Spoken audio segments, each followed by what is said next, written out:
Om Namo Bhagavate Vasudevaya. Om Namo Bhagavate Vasudevaya. Om Namo Bhagavate Vasudevaya. Narayanam Namaskritya Naramachaiva Narottamam Devim Saraswatim Vyasam Tato Jayam Udirayat Shrinvata Swakatha Krishna Punya Shravana Kirtanha Hridayantostihi Abhradani Vidhunoti Suhurtam Satam नष्टप्रायेष्व अभ्रदेषु नित्यं भागवत सेवया भगवती उत्तम श्लोके भक्तिर भवति नैष्टिकी श्री चैतन्य मनोभीष्टं स्थापितं येन भूतले स्वयं रूपा कदा मह्यं ददाति स्वपदान्तिकं नमः ओम विष्णुपादाय कृष्ण प्रेष्ठाय भूतले श्रीमते भक्ति वेदांत स्वामिन इति नामिने नमस्ते सरस्वती देवे गौरवाणी प्रचारिणे निर्विशेष शून्यवादी पाश्चात्य देश तारिणी जय श्री कृष्ण चैतन्य प्रभु नित्यानंद श्री अद्वैत गदाधर श्रीवासादि गौर भक्त वृंद की जय। हे कृष्णा करुणा सिंधु दीन बंधु जगतपते गोपेश गोपिका कांत श्री राधा कांत नमोस्तुते तप्त कांचन गौरांगी श्री राधे वृंदावनेश्वरी वृषभानु सुते देवी प्रणमामि हरिप्रिय। ओम अज्ञानतिमिरान्धस्य ज्ञानाञ्जनशलाक्य चक्षुरुन्मिलितं येन तस्मै श्रीगुरवे नमः। All right, so we are going to start the Bhagavad Gita chapter 1. So this chapter is basically just you can say setting up the scene that what is happening on the battlefield of Kurukṣetra. What is happening on the war field, who is standing where, who's talking what. This chapter is just a overview of observing the armies of battlefield of Kurukṣetra. Now, interestingly, Gita starts from chapter 2, but this chapter gives us general knowledge that what are the qualifications to understand Gita. For example, what qualifications did Arjuna had? Why Krishna spoke Bhagavad Gita to Arjuna, not to Dhritarashtra, not to Duryodhana or anyone else? Why Arjuna? Now, Bhagavad Gita consists of 700 shlokas, out of which 574 shlokas are spoken by Krishna, 84 by Arjuna and 41 by Sanjaya, and just one shloka by Dhritarashtra. Now, this very first chapter, it starts with the first shloka that is spoken by Dhritarashtra. This is the first and last shloka that Dhritarashtra is going to speak throughout Bhagavad Gita. Now, why does Bhagavad Gita start by a shloka from Dhritarashtra? Well, because Dhritarashtra represents a common man. Let's first read what Dhritarashtra says. Bhagavad Gita, chapter 1, verse 1. Dhritarashtra uvacha dharam kshetre kurukshetre samaveta yuyutsvaha mamakaha pandavaschaiva kim akuravata sanjaya. Dhritarashtra said, O Sanjaya, after my sons and the sons of Pandu assembled in the place of pilgrimage at Kurukṣetra, desiring to fight, what did they do? Now, see, in this shloka especially, he says, dharam kshetre Kurukṣetra. Now, this is very significant. The battlefield is happening on the land of Kurukṣetra. Now, Kurukṣetra is known as a holy place.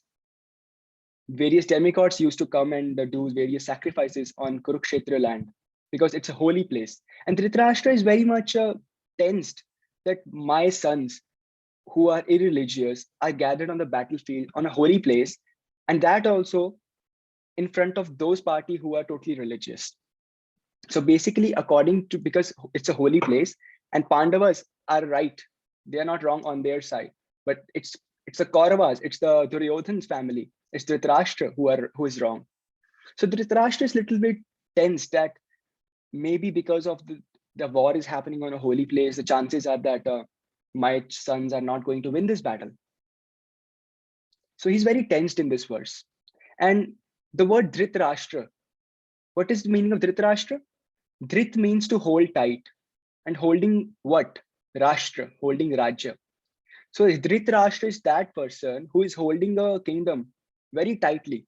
Well, Dhritarashtra was although a blind person, but still he was the king of Hastinapur.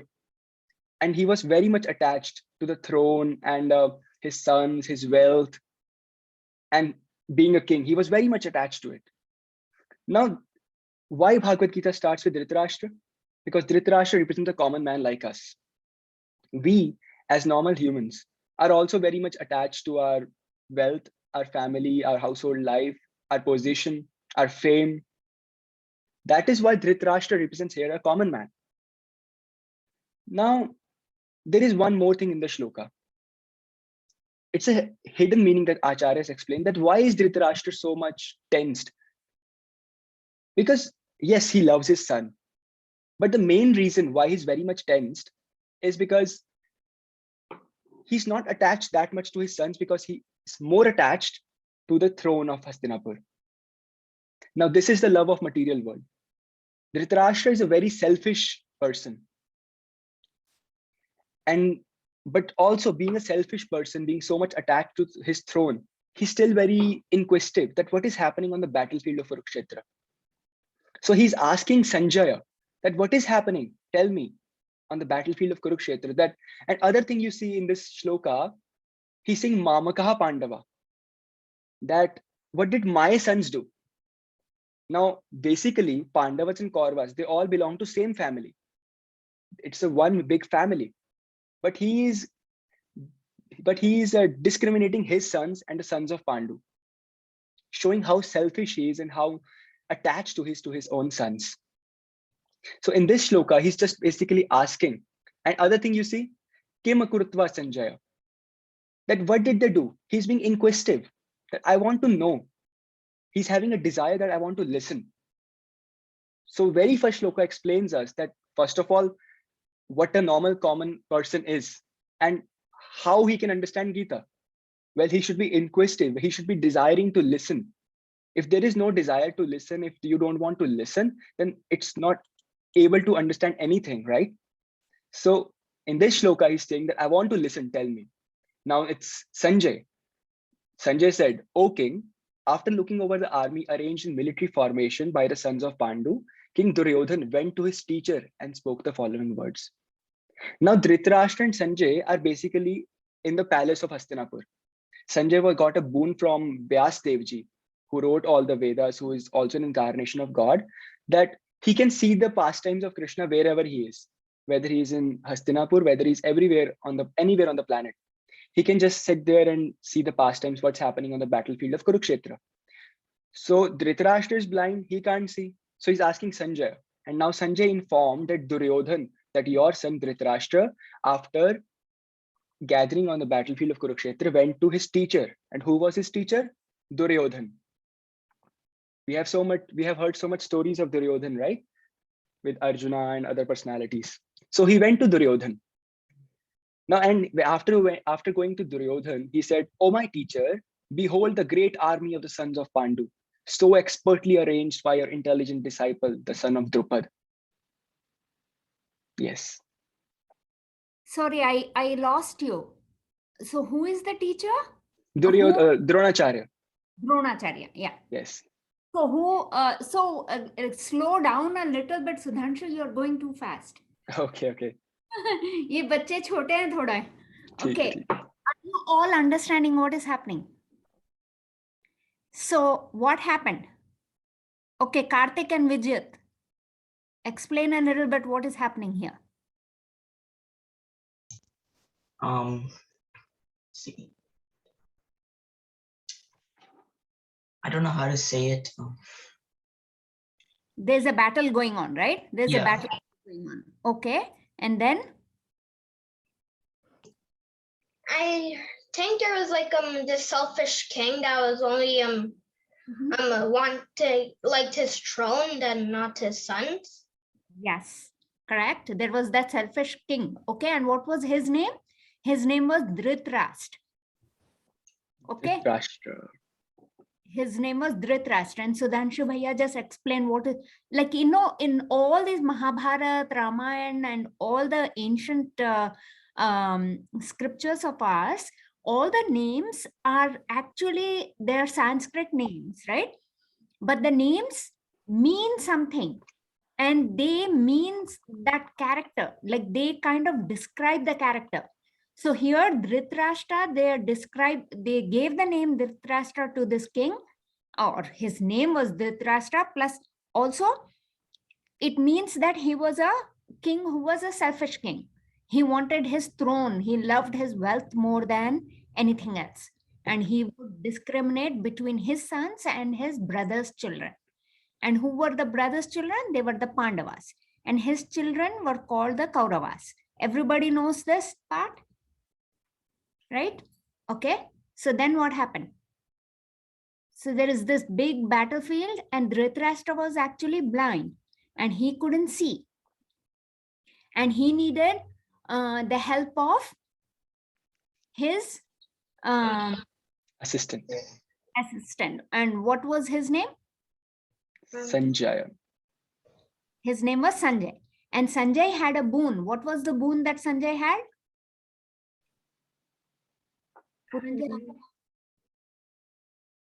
Janvi and Vaibhav, are you there? Yeah, so his boon was that he can see all the pastimes of Krishna wherever he is.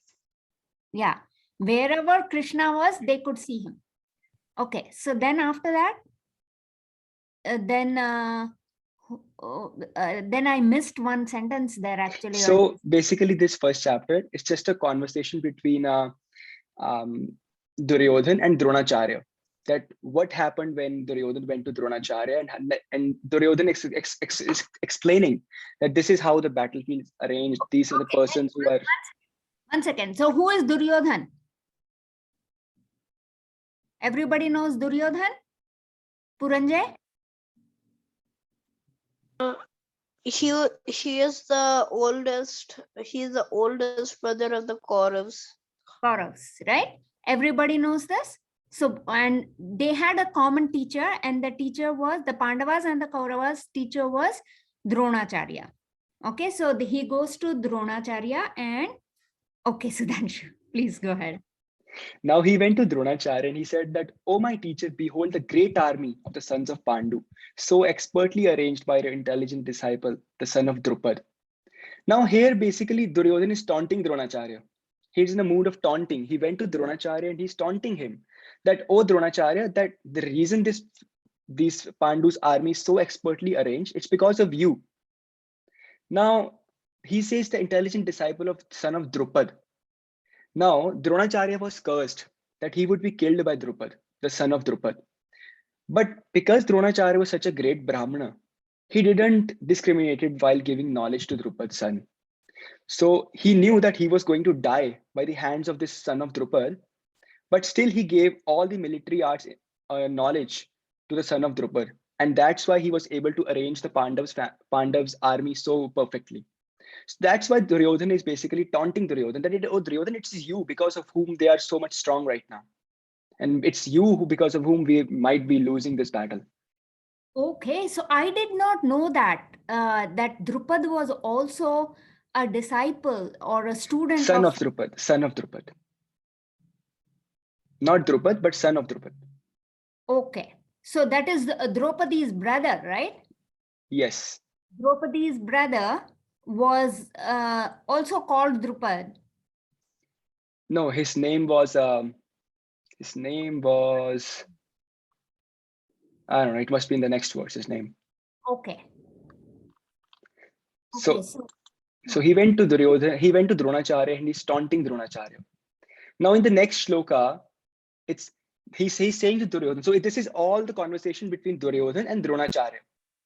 Now he says, "Here in this army are many heroic bowmen, equal in fighting to Bhima and Arjuna, great fighters like Yuyudhan, Virat, Drupad." So he's telling Dronacharya that, see, on the other side, there are so many great battles, so many great warriors like Bhima and Arjuna.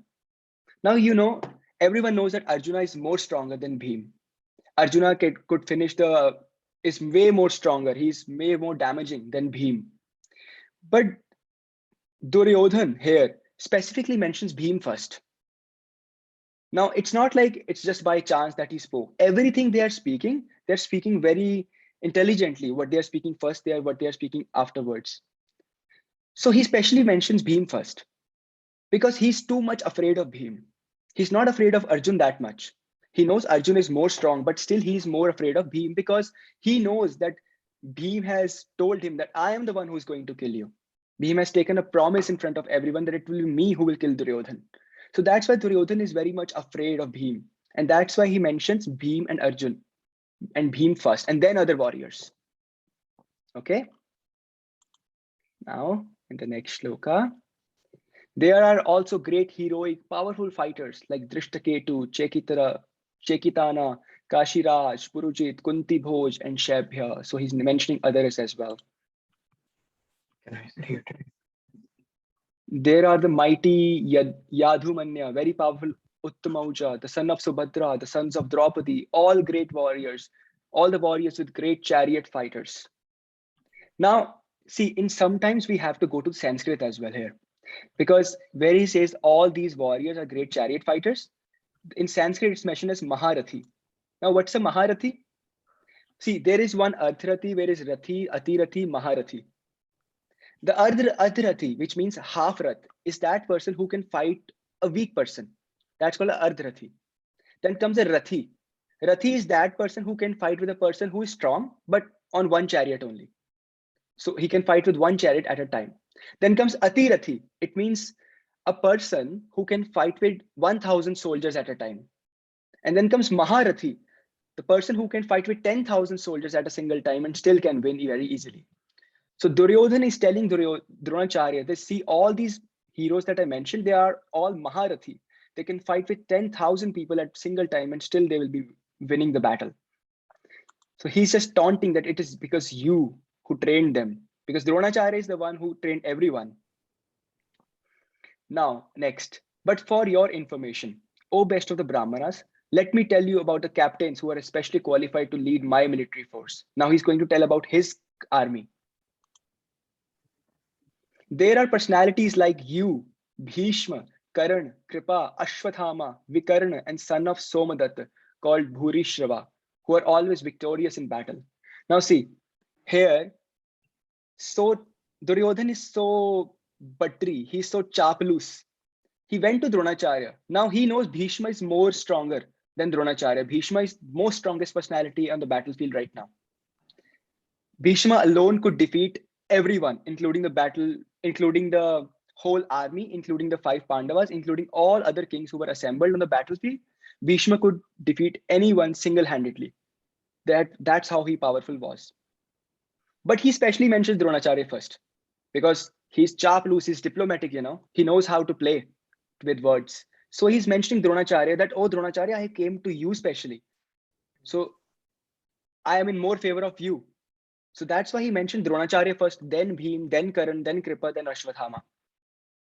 So in this verse, he's basically just being a little buttery on Dronacharya.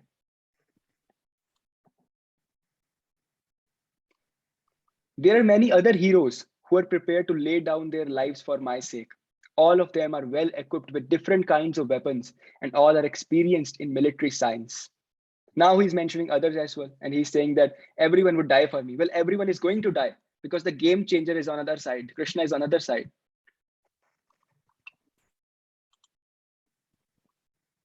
Our strength is immeasurable and we are perfectly protected by grandfather Bhishma, whereas the strength of the Pandavas, carefully protected by Bhim, is limited.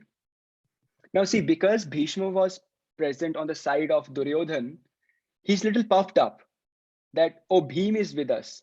Bhishma is with us. So if Bhishma is with us, there is no chance of winning the battle. There is no chance that we are going to lose the battle. He's very much puffed up.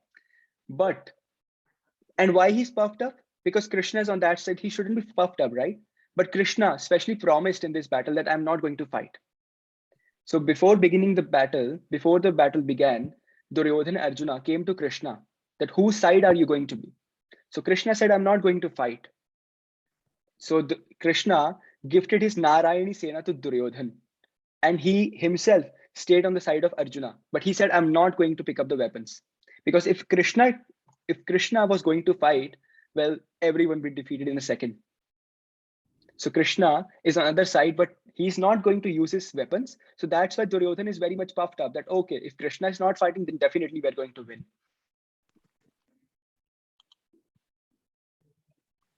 All of you must now give full support to grandfather Bhishma as you stand at your respective strategic points to entrance into the phalanx of the army.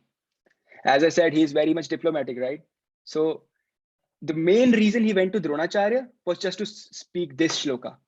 That, oh Dronacharya, I'm telling you, I'm telling this and this, but the main purpose is this, that you please give your full support to Bhishma Pitamaha. And why he's specially telling this to Dronacharya? Because Dronacharya is very much affectionate towards his students, and his Pandavas are also his students.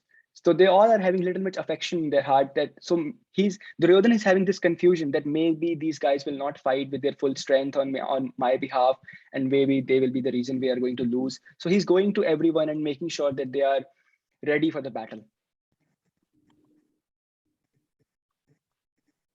Then Bhishma, the great valiant grandsire of Kuru dynasty, the grandfather of the fighters, blew his conch shell very loudly, making a sound like a roar of a lion, giving Duryodhana joy.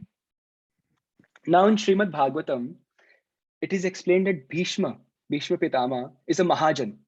He's a very great devotee of Lord. Bhishma Pitama already knows that he's going to lose the battle. But just to give pleasure to Duryodhana, he's blowing his conch shell, he's blowing his shank. Now, shank, who is the person who's holding shank in his 4 hands? Vishnuji, right? He has shank, gadha, padma, and Sudarshan Chakra in his hand. Now in Srimad Bhagavatam, you already have read Srimad Bhagavatam. In Srimad Bhagavatam, when Dhruv Maharaj went to do austerities, and when Vishnuji manifested himself in front of him, he was not able to speak. He was not able to do his prayers, right? So at that time, Vishnuji, with his shank, touched the head of Dhruv Maharaj. And in that way, Dhruv Maharaj got knowledge of all the Vedas, and he started giving stuti to the Lord. So shank is basically a equipment of the Lord which can give all the knowledge. So acharyas explain that Bhishma Pitama is blowing shank not to, tell everyone the battle is going to start, but the main reason he's blowing the shank so that somehow or other some knowledge get transferred to the head of Duryodhana, and he understands that there is no chance of winning, so he go and surrender to Pandavas, go and surrender to Krishna. So that's why Bhishma is blowing his conch shell.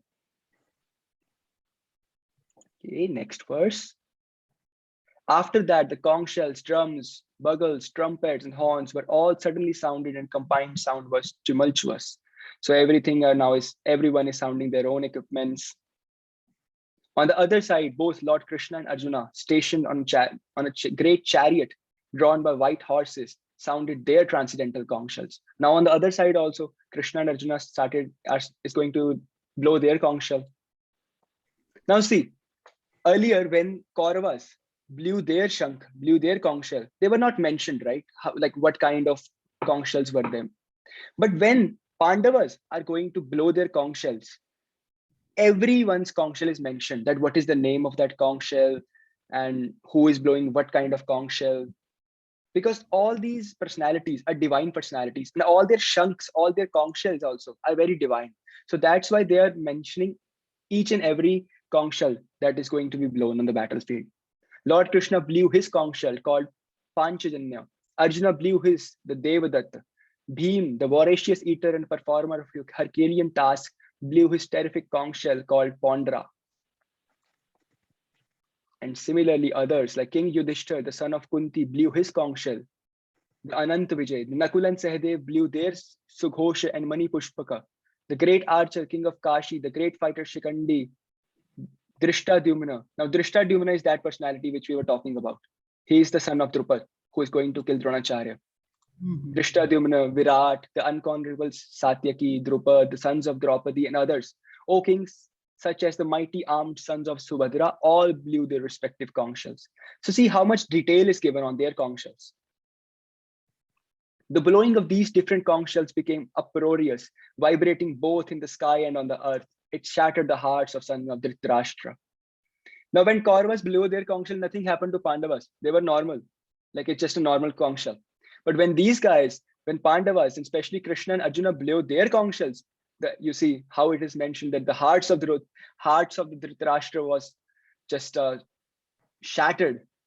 They were having like a heart attack. What great sound is this?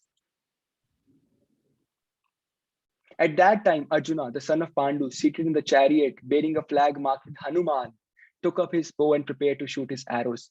O king, after looking at the sons of Dhritarashtra drawn in military array, Arjuna then spoke to Lord Krishna these words. Now, what is Hanumanji doing here? Well, Hanumanji should be in Ramayana, what he's doing in Mahabharata. So there is a story behind this, a very short story. So once what happened, Draupadi, who is the wife of all the 5 Pandavas, she saw a beautiful 1,000 petaled lotus flower. And she requested Bhim that, Bhim, please, I want this lotus flower. Can you go and get this for me? They may grow in the Himalayas.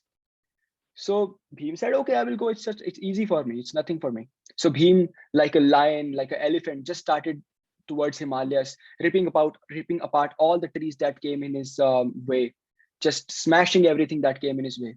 When he was going to Himalayas for that lotus flower, a very old monkey was sitting on his way. And Bhim said, oh monkey, just get aside, you're on my way, or I'll have to kill you. Then the old monkey said, oh, I'm very old. Can you please help me? Can you just lift my tail and put it on the side and then you can go away? Bhim said, okay, this is nothing for me. I can rip apart all the trees, all the stones, everything. And what is a tail for me? So Bhima, who had the strength of 10,000 elephants in one arm, he tried to pick up that tail and he was not able to pick that tail. It was so heavy for him. And then he realized that I am so strong and I'm not able to pick up this small tail of an old monkey. So he's not a normal monkey. Then he apologized and offered his obeisances to that monkey and asked him that, who are you? You're not a normal monkey. You must be a divine personality. Then that old monkey showed his real form as Hanumanji. And he told me, oh, you are also Pavanputra and I am also Pavanputra. Yes, you are strong, but not stronger than my tail. So Hanumanji then hugged him and gave him his blessings and told him that whenever you're going to fight in the battle of Kurukṣetra, I will personally come to help you guys. When you will use your club, your Gadha, that Gadha will have my power in it. When you will roar on the battlefield, you will have my energy in your roaring.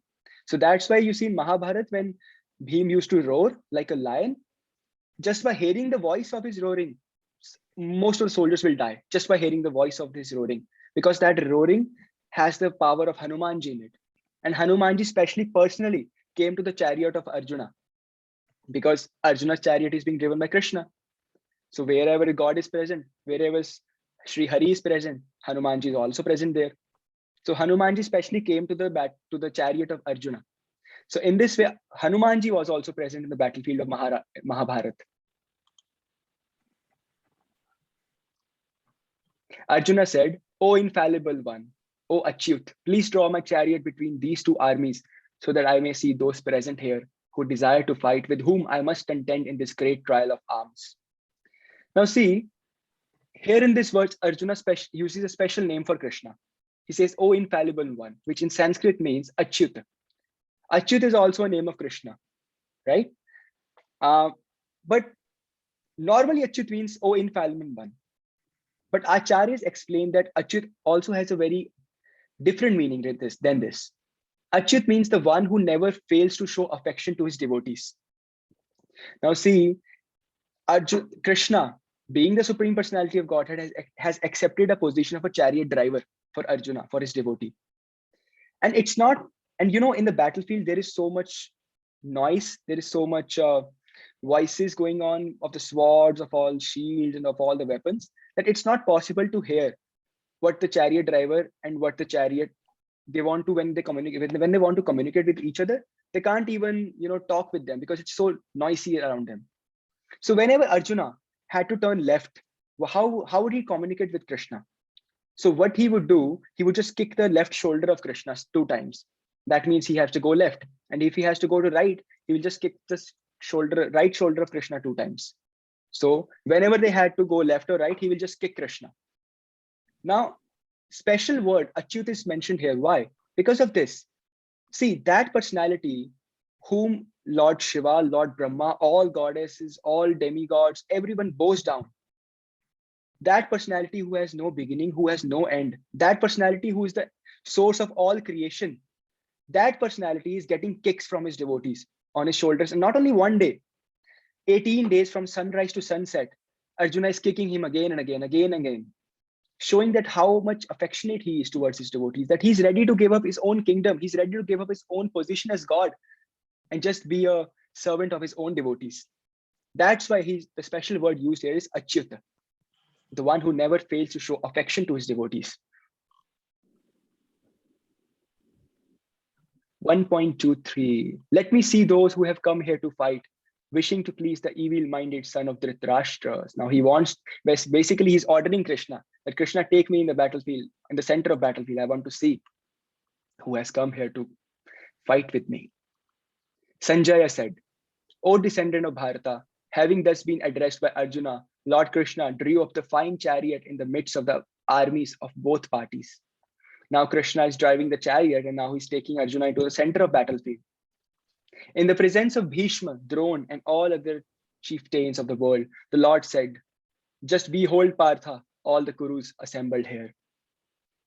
Now, in the next verses, you will see that what is the reason that Krishna specially drove the chariot in front of Bhishma and Dronacharya? Now, he could have taken the chariot in front of Duryodhan, in front of Karna, but he specially took the chariot in front of Bhishma and Drona. Well, there is a reason behind it. Bhishma here represents the material relationships, the affection towards our relationships in material world. And Dronacharya represents the material knowledge. You see, both these things are an obstacle to know Krishna. Both these things are obstacles to have self-realization. Now, Arjuna was so much attached to Bhishma Pitama because Bhishma is his grandfather. And he's the one who has taken care of Arjuna throughout his life. He's the one who has played in the laps of Bhishma Pitama. So he's very much affectionate towards Bhishma Pitama. And Dronacharya, he's the teacher of Arjuna. And not only a normal teacher, but a very beloved teacher. And you see, in our life also, when we have these problems, when we have so much material affections towards our relatives, towards our family, and on the same side, we have so much material knowledge. Like, for example, today, we have so much scientific knowledge, right? And because of that scientific knowledge, it's a hindrance in the path of spirituality. Because when someone who has a PhD or someone has a doctorate degree or a bachelor's or whatever, and he has read so much science articles and everything, he has so much knowledge puffed up in his head. He comes to spirituality, he comes to read scriptures, he will say, oh, this is not possible. How could these guys can say this? This is just mythology. This is mythology. How could be like this guy lifted the whole earth? How could be this guy lifted a whole mountain? So they don't believe because of the facts of because what they have read throughout their life is basically just experiment and analogy. All they could gather information is through their senses. Like last week, I gave you an example that when you go to see the sun with your eyes, it's not like the sun is that size that you can see from your own eyes. So in that respect, material knowledge also is very limited. It's not like it will give you the total reality. So that's why it's a hindrance in the path of spirituality. It's a hindrance when you start to go read scriptures or you do bhakti or what's this, Murti Puja, Murti Puja, Murti Puja. So all these things are kind of hindrance in the path of spirituality. So that's why especially Krishna took Arjuna in front of Bhishma and Drona to basically so that after seeing Bhishma and Drona, he would have confusions in his mind that should I fight or should I not fight? Should I just give up my fight and go back? Because he's so much affectionate to them. And Arjuna is the reason because of whom Krishna is going to speak Bhagavad Gita in the next chapter. That's why Krishna took specially the chariot of Arjuna in front of Bhishma and Drona, so that he can become confused and Krishna gets a chance to speak Bhagavad Gita. Now, there Arjuna could see within the midst of the armies of both parties, his fathers, his grandfathers, teachers, maternal uncles, brothers, sons, grandsons, friends, and also his fathers-in-law and well-wishers. Now, Arjuna has already become weak by seeing Bhishma and Dronacharya, and now he's seeing others. He's becoming more and more weak from heart. When the son of Kunti, Arjuna, saw all these different grades of friends and relatives, he became overwhelmed with compassion and spoke thus. Arjuna said, my dear Krishna, seeing my friends and relatives present before me in such a fighting spirit, I feel the limbs of my body quivering and my mouth drying up. Now, in all these verses, Arjuna is going to explain how he's feeling. My whole body is trembling. My hair is standing on end. My bow Gandiva is slipping from my hand and my skin is burning. I'm now unable to stand here any longer. I'm forgetting myself. My mind is reeling. I see only cause of misfortune. O Krishna, killer of Keshi demon. I do not see how any good can come from killing my own kinsmen in this battle. Nor can I, my dear Krishna, desire any subsequent victory, kingdom, or happiness. O Govinda, of what avail to us are a kingdom, happiness, or even life itself, when all those for whom we may desire them are now added on the battlefield. O Madhusudana, when teachers, fathers, sons, grandfathers, maternal uncles, fathers-in-law, grandsons, brothers-in-law, and other relatives are ready to give up their lives and properties and are standing before me, why should I wish to kill them, even though they might otherwise kill me? O maintainer of all living entities, I am not prepared to fight with them, even in exchange for 3 worlds, let alone this earth. What pleasure will we derive from killing the sons of Dhritarashtra? Now see, in these words, Arjuna uses a very special name, Govinda. And he's Govinda, yes. So Govinda, what is the meaning of Govinda? Well, Govinda means the personality who gives pleasure to the senses. Now, Krishna is very much affectionate to his devotees. He's always, finding different ways to please his devotees. But here he uses special word Govinda, that, oh Govinda, oh Krishna, you are that personality who is always affectionate towards your devotees, who you are that personality who's always trying to give pleasure to his devotees. Then why are you doing this to me? Why are you encouraging me to fight in the battle? Because in the battle, all my family would be killed, all the kingdom will be destroyed, everything will be destroyed. Why are you giving this stress to me by encouraging me fight? You are Govinda. You should be giving pleasure to the senses, not instead that trying to destroy my whole kingdom, trying to destroy my whole family. So that's why he used special word Govinda. That instead of giving pleasure to my senses, instead of giving pleasure to your devotees, you are giving me a chance to fight in the battle. Sins will overcome us if we slay such aggressors. Therefore, it is not proper for us to kill the sons of Dhritarashtra and our friends. What should we gain, O Krishna, husband of goddess of fortune? And how could we be happy by killing our own kinsmen? Well, he uses the word aggressors here. Aggressors in Sanskrit means atahina. Now, according to scriptures, we have 6 kinds of aggressors. And who are they? Well, scriptures explain that the 6 kinds of aggressors are that person, number 1, who gives poison, a poison giver, one who sets house to the fire, one who attacks with deadly weapon, one who plunders riches, one who occupies another's land, and one who kidnaps a wife. Now, all these personalities, these 6 personalities, if you kill them, according to Arthashastra, there is no paap, there is no sin by killing these personalities. So scripture says that yes, you can kill these personalities. And Arjuna is quoting Krishna, that oh Krishna, according to Arthashastra, they can be killed. But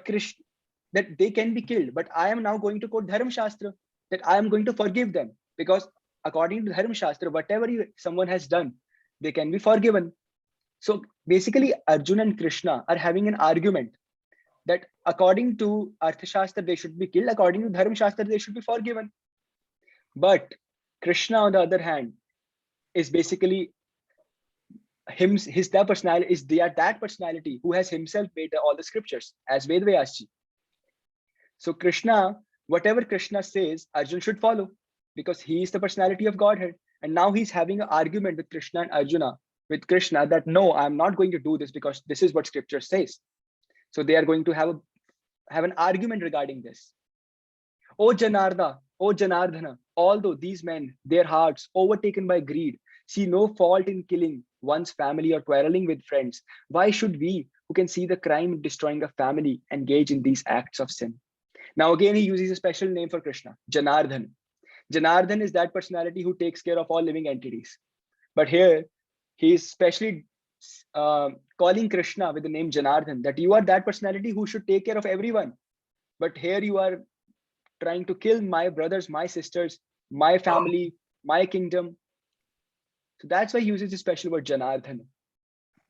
With the destruction of the dynasty, the eternal family tradition is vanquished, and thus the rest of the family becomes involved in irreligion. Okay. Now he's worried about the Pindadan. You all know what is Pindadan? The last ritual rites that are performed when someone dies. So Arjuna is worried that if I kill them, who will do their Pindadan? Who will do their ritualistic ceremonies? Because if Pindadan is not done properly, then the next generation who are going to come in the family, they will be irreligious. So he's worried about that also. When irreligion is prominent in the family, O Krishna, the women of the family become polluted. And from the degradation of womanhood, O descendant of Vrishni, comes unwanted progeny.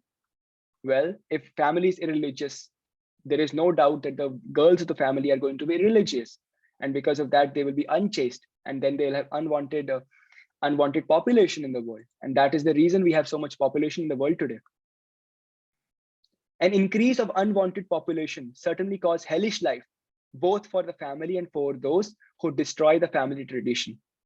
The ancestors of such corrupt families fall down because the performance for offering them food and water are entirely stopped. Now he's also again talking about that Pindadan, that last ritualistic rites that are performed.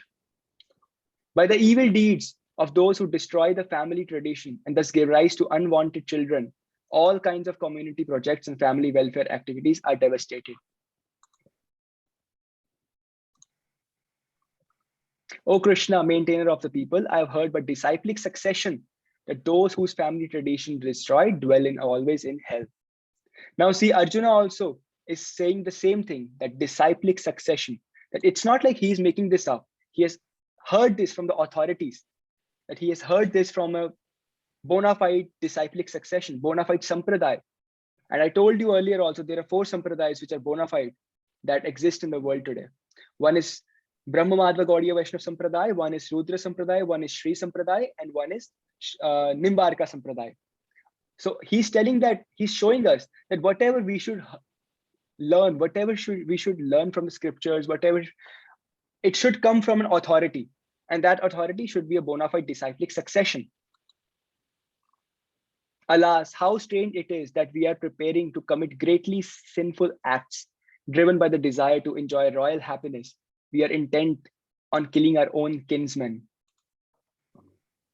Better for me if the sons of Dhritarashtra, weapons in hand, were to kill me unarmed and unresisting on the battlefield. Sanjay said, Arjuna, having thus spoken on the battlefield, cast aside his bows and arrows and sat down on the chariot, his mind overwhelmed with grief. Now, this is the last shloka of the first chapter. Well, this chapter just describes what is happening on the battlefield. Not a very interesting chapter because it's just describing the conversation. From the next chapter, real Bhagavad Gita starts. That's the time when Krishna starts telling Arjuna that what you should do, what is your responsibility, who you are. Now, you see, throughout this chapter, there are some qualities that Arjuna showed. Why did Arjuna did not want to fight? Well, number one, he was being merciful. He had daya in his heart. Then there was some sense of enjoyment, that if I kill them, how would I enjoy the kingdom? One second, Sudhanshu. Puranjay has a question, I think. Yes, Puranjaya.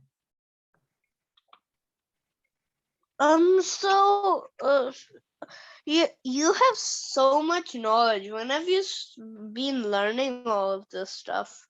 Okay, that question you have to ask later.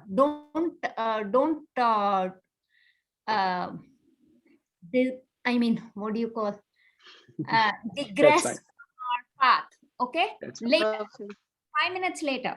Okay. Okay. So see, in this whole chapter, there are various reasons that Arjuna is giving. Now I'm giving you a summary of the whole chapter. Whatever we heard, some people heard it, some didn't. But there were some reasons that why Arjuna did not want to fight. Well, he was being merciful. He was having a sense of enjoyment that after I kill this family, after kill my own family, how would I enjoy the kingdom? Because my family is not there to enjoy. Then he was also worried about the sins, that by killing them, I would incur some sins. Then there was samajik karan, societal causes, that if I kill them, the next generation that will come will be irreligious. That way, women, the children, the girls of the family will be irreligious, and then there will be unwanted population, right? So in that way, he was very much soft-hearted. Now, being soft-hearted is a good quality. Well, devotees are generally soft-hearted. Devotees generally merciful.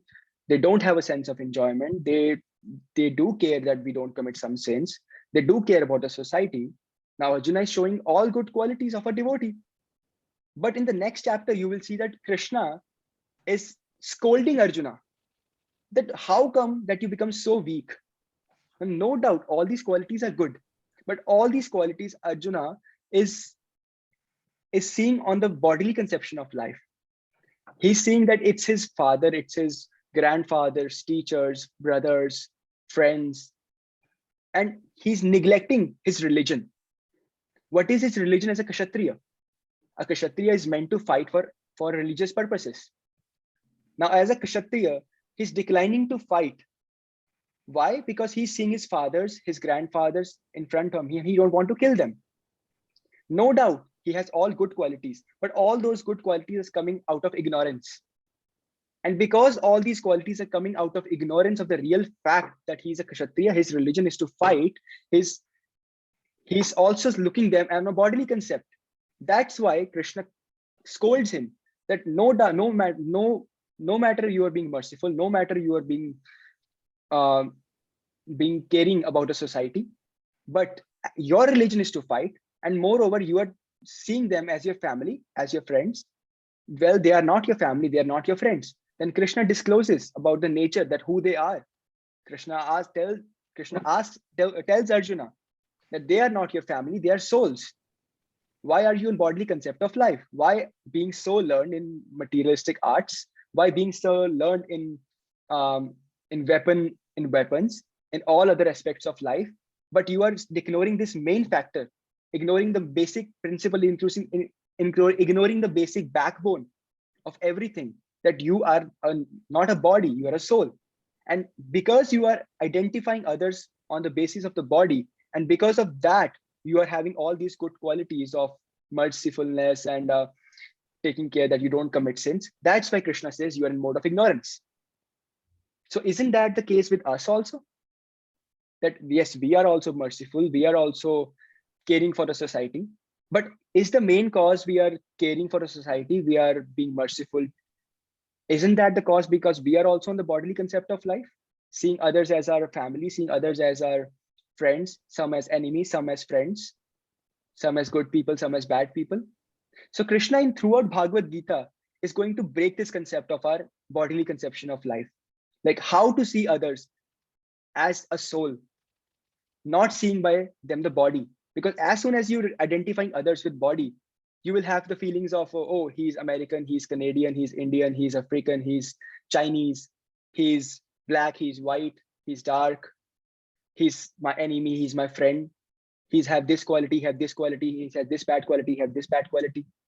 So all these comes from the bodily concept of life, because from the childhood, we don't have any scriptural knowledge. We don't know the nature of our own self. We don't know who we are. We always think that I am Sudhanshu, I am Puranjaya, I am so and so. But actually, I am not Sudhanshu, he's not Puranjaya. All these names are given to this body. And Krishna is explaining that in the Gita, that you are not these bodies. You are a soul, that soul belongs to me. You are here because of your own misdeeds. And then Krishna explains everything else, that how you can come back, what is your purpose of life, how you should live your life. All that comes from the second chapter of Bhagavad Gita. Now, second chapter of Bhagavad Gita is a lengthy chapter, because second chapter is basically summary of whole Bhagavad Gita, giving the summary what he's going to speak throughout Bhagavad Gita. In the second chapter, Krishna then discloses each and every topic and starts speaking on it in another chapters. So second chapter is one of the most toughest and the lengthiest chapter. Not toughest, too tough, because everything is there in one chapter. So it's a little bit confusing. So this is the main reason for learning Bhagavad Gita, so that we can have a step forward from the bodily concept of life. We can understand that we are not these bodies, we are souls. We are eternal beings. We never die. We don't have any disease. We don't have any old age. We don't have any birth. But because of being in the material world, we are having birth, we are having death, we are having diseases, we have old age. Again and again, again and again, again and again. 84 lakh species of life, 9 lakh species of aquatic species, 11 lakh species of insects, 20 lakh species of trees, and 4 lakh other species of different living entities who have 2 legs and 2 arms, like some demigods, some Gandharvas, some human beings, some Rakshasas, so many different species. And because of our ignoring the real fact who we are and what is the purpose of human life, we are going in these species again and again, again and again, again taking birth, again dying, again taking birth, again dying. So Bhagavad Gita is talking about that principle, that how we can get away from this cycle of birth and death and go back to our real home, where we don't have to die, where we are always enjoying, there is no problems, there is nothing. So this is the main reason of studying Bhagavad Gita. And this is just the first chapter. First chapter, I know, even I don't like this chapter very much, because it's just, there is nothing much in the chapter. It's just describing that what Arjuna is feeling and what is happening on the battlefield. Just sets a base that what is happening on the battlefield and how and what basis Krishna is going to speak to Bhagavad Gita. On what basis Krishna is going to speak to Arjuna. Showing thus that this is our condition in our human form of life. We are also attached to everything. We also see everyone on bodily concept. We also are very much attached to our fame, our wealth, our families, our future plans, and all the things. So this chapter basically tells us that it's us who are in this chapter. Arjuna is not different from us.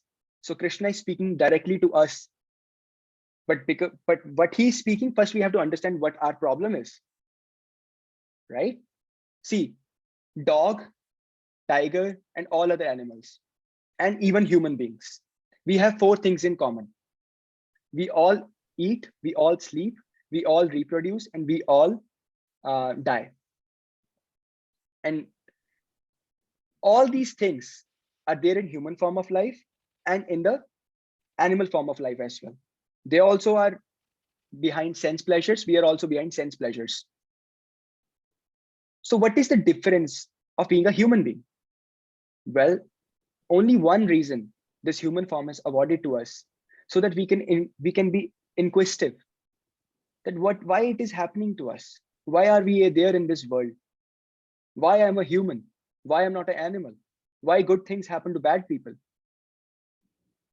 Why I am dying? Why I'm having diseases? I don't want to die. I don't want to have disease. I don't want to have old age. I just want to enjoy.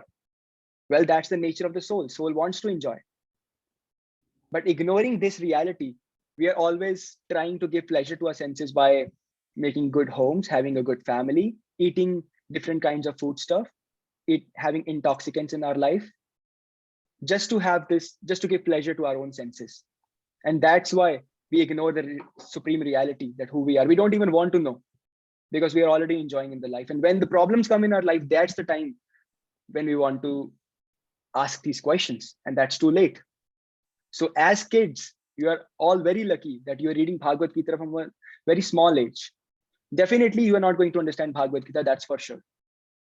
No matter how easily I explain, no matter how difficult I explain, there will be some points you will understand, there will be some points you will not understand. But just by reading Bhagavad Gita, just by knowing what's happening in Bhagavad Gita, your consciousness becomes purified. And in future, when you're little grown-ups, you can have Bhagavad Gita courses and learn Bhagavad Gita in depth, that how and what is happening, how to live this life. Because Bhagavad Gita gives you everything, nature of the soul, how you have to live the life, what are good moral qualities, what are bad moral qualities, how to deal with bad people, how to deal with your family, how to deal with all other problems of life. So that's why we are reading Bhagavad Gita.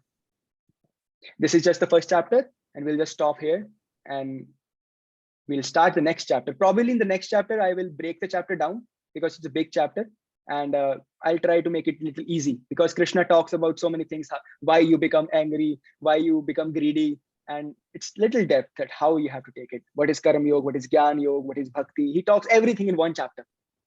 So that's it for today. That's awesome. That's amazing. So here are some points that we have to do. Is we have to all have a notebook and a pencil. Write down some points. Okay. That way it will be easier for us to go back to just to ask questions. You don't have to do anything, but you have to just ask bhaiya questions. Like, okay, what was that? So just write it down so that you can go back to those questions. Okay, to ask. Now, does anybody have any questions on whatever we heard today? There were so many things like compressed in 45 minutes. So you should all have one question each. Okay, let's go with, let me do eeny, meeny, miny, mo and pick. Dia, do you have a question? Ask a question. Dia isn't even here actually. Oh, okay. I thought both of you are together. Okay, Tia, ask a question. Can I go after like 2 minutes? Because I'm still I actually have a thinking about it. question. I have a Okay. question. So Dhartrash, like why was he so greedy? Was there a Well, reason why he was so greedy, or was it just a isn't that bad the case? reason? Isn't that the case for everyone? Aren't we all greedy in some aspects of our life? Some is greedy for money, someone is greedy for love, someone is greedy for food, someone is greedy for fame, someone is greedy for everything. Everyone is greedy for something. It can be different. He was greedy for his fame, he was greedy for money, he was greedy for his throne. Mhm. Everyone is greedy. It's just a fact that when we realize that on what aspect of life we are greedy. Yes. Thank Right? you. Okay. Next, Vaibhav.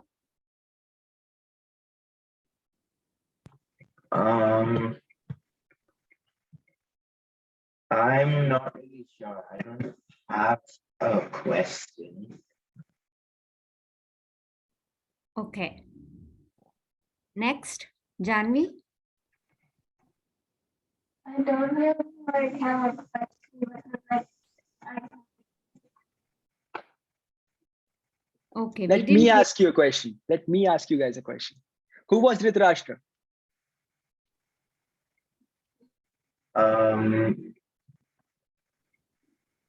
He was the father of the Kauravas. Yes, Kauravas. And what Pandavas, did Pandavas and Kauravas belong to same family? Yeah. Well, yes, they did. So why were they fighting? Because the Kauravas wanted the Pandavas' land, so they were Yes. fighting for that. So were they right on their side? Like, were they right by having Pandavas' land that did not belong to No. them? No. No, it was not Okay. proper. Okay. So who won the battle? You must know It who was won the battle. Pandavas. Why? Pandavas. Because they had Krishna Bhagwan on their side. Yes. So what do you learn out of that? We learned that God is very powerful and they can help their devotees, even if even if people don't think they're helping. They can help in any way. Yes. On whichever side Krishna is, that side is going to win the battle. Whether that battle be of your real life, whether that battle be Mahabharat, whether that battle be the problems of your life. If you have Krishna on your side, if you have God on your side, then no problem can do anything to you. Well, Kauravas had a way bigger family, way bigger army than Pandavas. They had Bhishma Pitama on their side. They had Karan on their side and everyone. But on other side, it was just Krishna. Krishna gave his own army to Kauravas, Narayani Sena. You can, if you read Krishna book, The mention of the Krishna's army is there. The biggest army that was present on earth, the divine army from Vaikuntha. That army was against Krishna. Krishna's army, Kaurava's army, all great warriors. But on the other side, it was just Krishna. So whoever is there, well, on whichever side Krishna is there, that side is always going to win. Yes. Right? Yes, Tia. Okay, so it's like it's about the kingdom and stuff. So I actually know like the background story of Mahabharata, and it's like Dhritarashtra was like the elder brother of Pandu, and even though he was blind, he should have actually had the throne, right? No. I don't know too much detail, but because Dhritarashtra was blind, so he was not eligible to be on the throne, because king should be perfectly fine with all his senses, right? It's not like we can have a blind king, and Pandu was perfectly fine. But Pandu, I don't know how he died, and because of that, Dhritarashtra was trusted with the throne for a limited time. But Dhritarashtra wanted a throne for himself for always. So he refused that he's not going to give the throne to Pandavas. And it was just for the time being that until unless Pandavas grow, that they are eligible to be on the throne. So the throne would be given to Pandavas, to Yudhishthir Maharaj. But Dhritarashtra and Duryodhan refused. So that's the whole reason how the battle started. So the story behind why Dhritarashtra was not chosen was like the queen mother, who was Mother Satyavati, was making the decision on who goes on the throne, right? So when both Pandu and Dhritarashtra were going up, they had the best education, and education was given by Bhishma and maybe another guru as well. But Bhishma thought, okay, you know what? We cannot have a blind person on the throne, because a king has to be like, yes, Dhritarashtra can see, can fight very well, like he can protect, he can do everything, he can make all the decisions, he's good with everything, but he's blind. So his suggestion was Pandu should be the king. And so was Mother Satyavati. When she made the choice of who goes on the throne, she chooses the younger son, Pandu, to be the king. So that's why Pandu becomes the king, even though he was perfectly fine except for his blindness. So that was like physical thing. But mental thing, like the reasoning behind why he is blind, is a different psychological, like a different logical story, which we don't know in detail. Yes, Puranjay.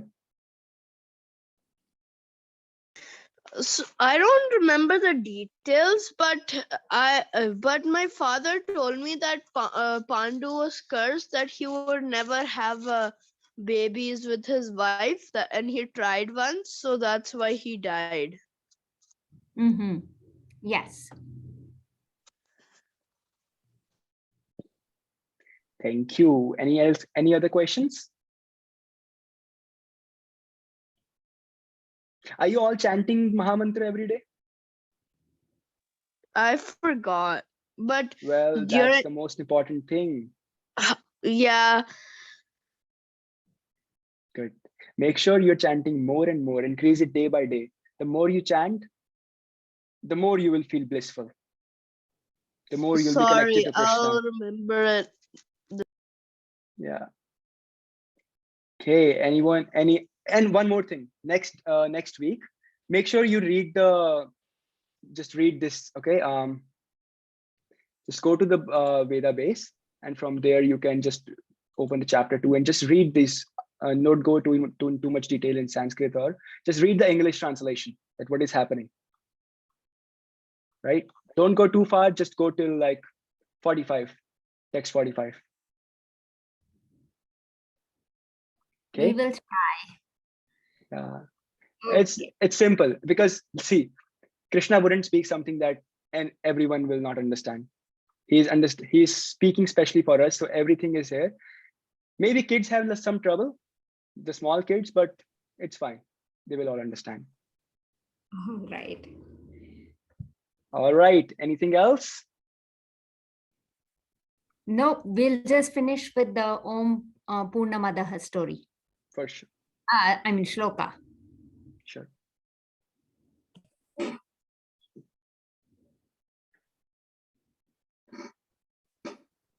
Okay, who wants to do that? Yeah, could you please? Okay, let's all do it.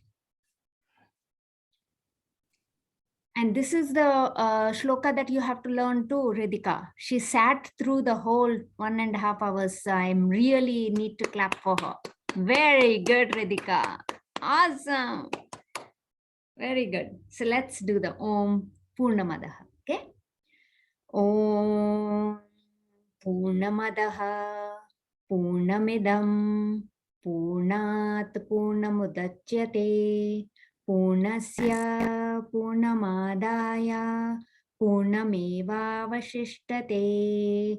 Om Shanti Shanti Shanti. All right. All right. Hare Krishna, everyone. See you next week. Hare Krishna. Hare Krishna. Bye-bye. Bye. I'll see you guys next week. Bye. Bye. Have a great Bye. weekend. Bye. Bye. Have a great week. You too. Bye.